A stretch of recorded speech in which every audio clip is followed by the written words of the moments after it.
Hello guys! Hello! This is for Aries.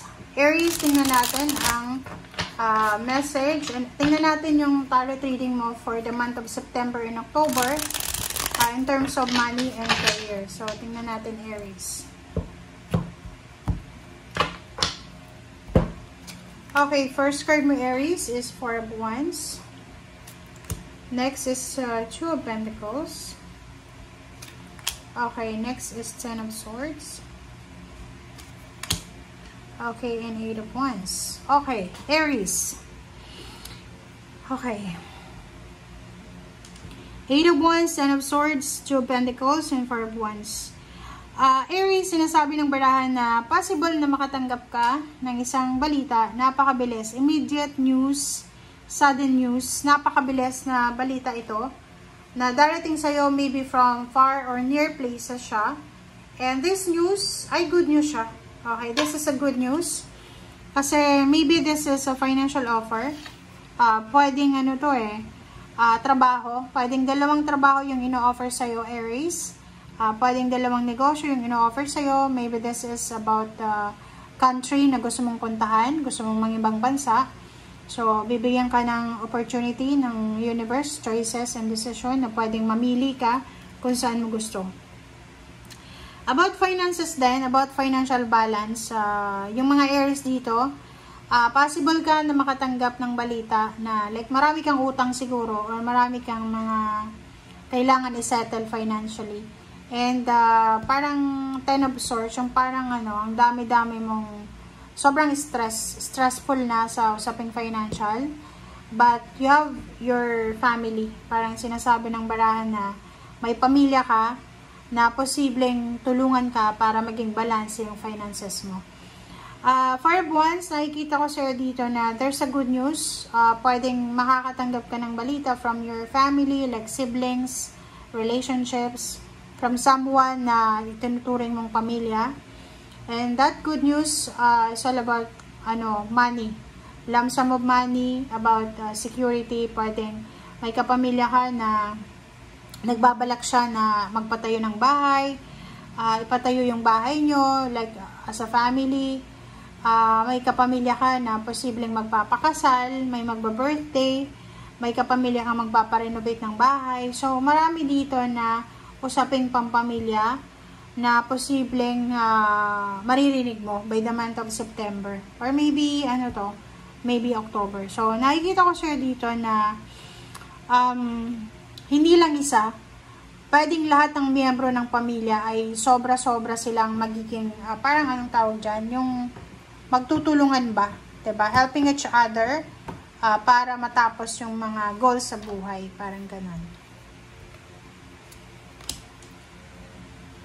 Alright, so, Eight of Swords.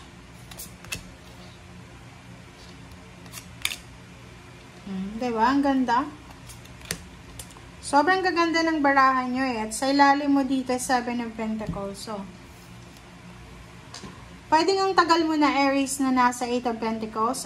Eight of Swords. Pwedeng ang tagal mo ng restricted. Yung parang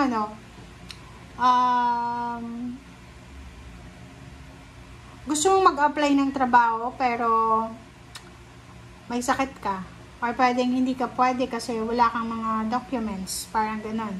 So, nakikita ko sir dito na you're moving out from scarcity, from Eight of Swords, from stagnation, from entrapment. So, may movement na posibleng mangyari sa Aries. In Chariot, sinasabi ng barahan na may posible kang travel na gagawin. It's either relocation, is either magbebenta ka ng sasakyan, is either bibili ka ng sasakyan, or posibleng makukuha mo na yung dream car mo, dream position sa trabaho, dream job, or pwedeng dream house, or dream relationship, dream wedding, or kano pa man. So, please comment down below if you resonated. Kasi yung 4 cards na to, connected siya sa nauna.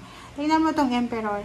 Sinasabi ng barahan na to na possible ka na makatanggap ng balita na maybe yung asawa mo na-promote, maybe yung girlfriend, boyfriend mo ay na-promote, or pwedeng isa sa kapamilya mo nakahanap ng trabaho, or isa sa mga kapamilya mo, kasi mayroong Four of Wands, ay posibleng na kuha niya yung dream job niya, dream travel, or ano pa man. So, maraming mangyayari sa buhay mo. Literal sa buhay mo. Kasi, it's part of your family eh. So, konektado yan sa'yo. So, kung ikaw naghihintay ka ng promosyon, naghihintay ka ng trabaho, naghihintay ka ng salary increase, sabi ng baraha sa'yo, there's so much possibilities na mangyayari.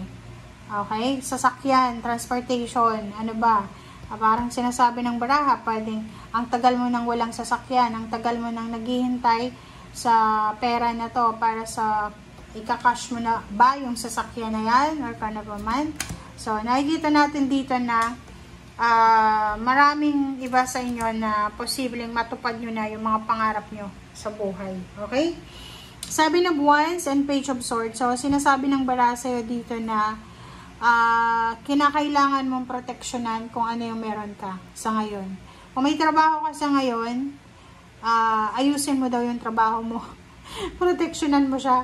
If mataas na yung posisyon mo sa trabaho, yun, take care of your job.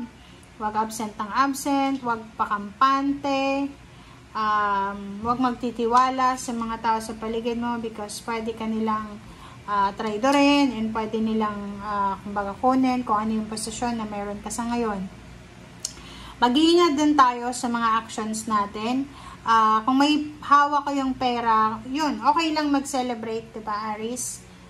Kasi need natin yun para ma-motivate tayo. So, okay lang mag-celebrate. Mag-celebrate ka kung ano yung gusto mong i-celebrate. But make sure na wag nating ibubuhos lahat ng pera natin sa isang selebrasyon. Huwag tayong mangungutang ng mga yung sobra-sobra para lang sa isang selebrasyon. Okay? Alright. So, Ace of Wands and Queen of Cups. So, nakikita ko sa'yo dito na sa usaping emotion, connected yung pera or financial mo sa emotion. Nakikita ko sa'yo dito, isang exciting na offer from the water sign, Pisces, Scorpio, and Cancer, na pwedeng makatulong sa'yo talaga. So, you're connected sa Scorpio. Okay? Pwedeng mayroong Scorpio and Cancer. Ang nakikita ko dito, pwedeng makatanggap ka ng financial help from Scorpio and Cancer. Or pwedeng, job offer. Okay? Pwedeng yung Cancer and Scorpio na to, may kilala siya na pwedeng makatulong sa'yo para makahanap ka ng trabaho, makapasok ka sa isang company. And kung makikita mo dito, you're lucky kasi talagang matutulungan ka na ito. Pwedeng mataas yung posisyon niya, is either boss siya or pwedeng nasa recruitment siya na talagang siya yung nakakaalam kung ano yung kailangan na posisyon, parang ganun. So yun guys, ang sinasabi ng baraha. Maraming salamat sa panonood. Sobrang dramatic sa financial mo, diba? But overall, sobrang ganda ng baraha mo. Thank you guys. Bye!